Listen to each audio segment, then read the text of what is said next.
Aflatoxin Control in Africa.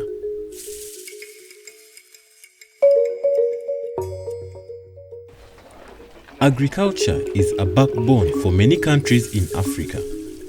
Many countries thrive and base on agricultural exports to the rest of the world to maintain fast-growing economies, as it accounts for a third of Africa's GDP.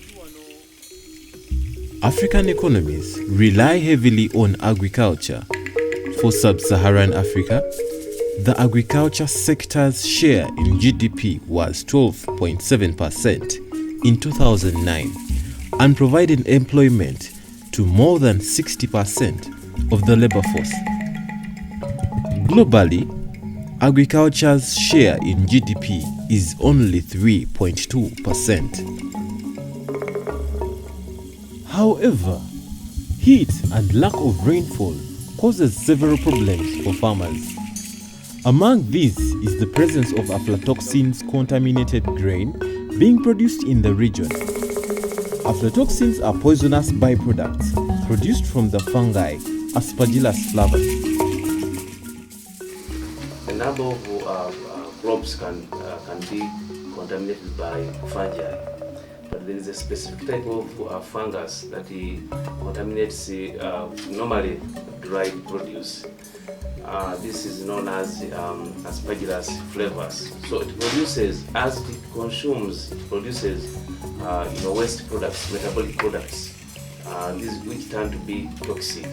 Hence the name aflatoxins comes from the name of the fungus that produces these toxins, Aspergillus flavus toxins, which tends to be aflatoxins.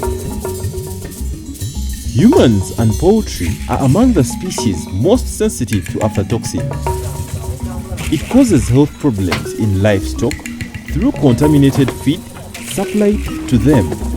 In humans, especially children, it tends to stunt growth and aggravate immunological deficiencies.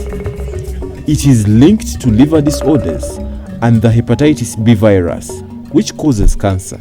The toxins which are produced damage the lives of our people. They bring stunting. They really impair growth of our children. And I must say that Uganda also, we have found that it has a lot of aflatoxins in their food systems. We need a food system which is going to make our children grow. So we are working very, very closely with the country teams. The toxins could be carried over along the food chain.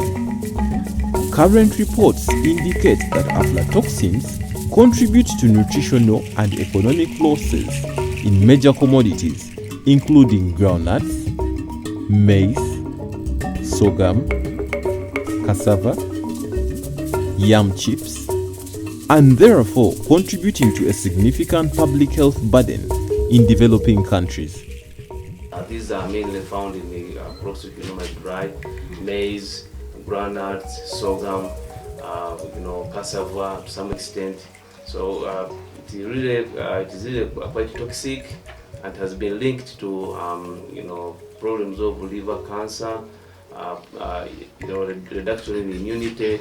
Stunting in children has been linked to aflatoxins, and quite of recent, even malaria, rampant occurrence of malaria has been linked to consumption of aflatoxin contaminated foodstuffs. Uganda is one of the 6 pilot countries selected to start with in the fight against aflatoxins under the partnerships of Aflatoxin Control in Africa. The program for aflatoxin, for which we are here, was approved or was championed by a joint ministerial, that is ministers from agriculture, ministers from trade. These two did realize that aflatoxin control is extremely important and must be undertaken on the continent. So we looked at what can be done from the African Union level. We did identify 6 countries, of which Uganda is one. And Uganda happens to be amongst the 6 countries simply because Uganda has realized that aflatoxin control is of priority. It is of importance, and indeed it is. So that is why Uganda was put amongst the pilot countries. Out of 54 countries, Uganda is one of the 6 we have started with. In response, stakeholders in Uganda, like the National Agricultural Research Organization, NARO, have taken up the mantle to start awareness campaigns driven towards informing farmers about aflatoxins. So the purpose of this workshop was to bring in people who are working together on this problem and share information and see how we form a technical group work moving forward to move this agenda forward in terms of raising awareness, developing communication materials to build awareness, but also intervention areas.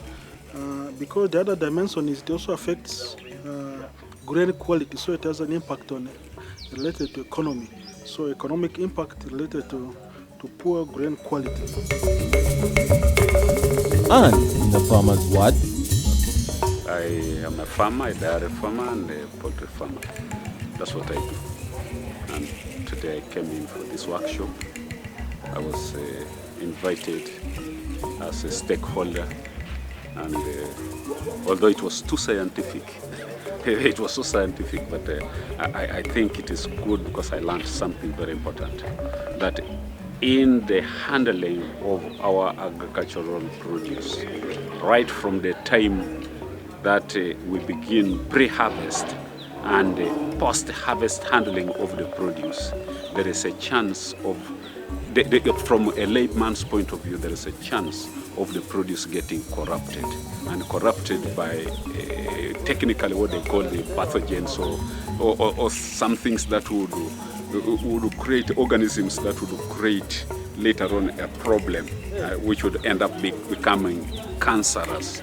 In a way, it affects the liver. We're told it affects the liver, and at the end of it all, we have the cancers. But one thing is very important, that right from pre-harvest, when the crop is maturing, through to post-harvest, through to processing, and through to consumption, in the whole of that value chain, it means there is a possibility of additions and more additions of more of these outside infecting organisms which affect us.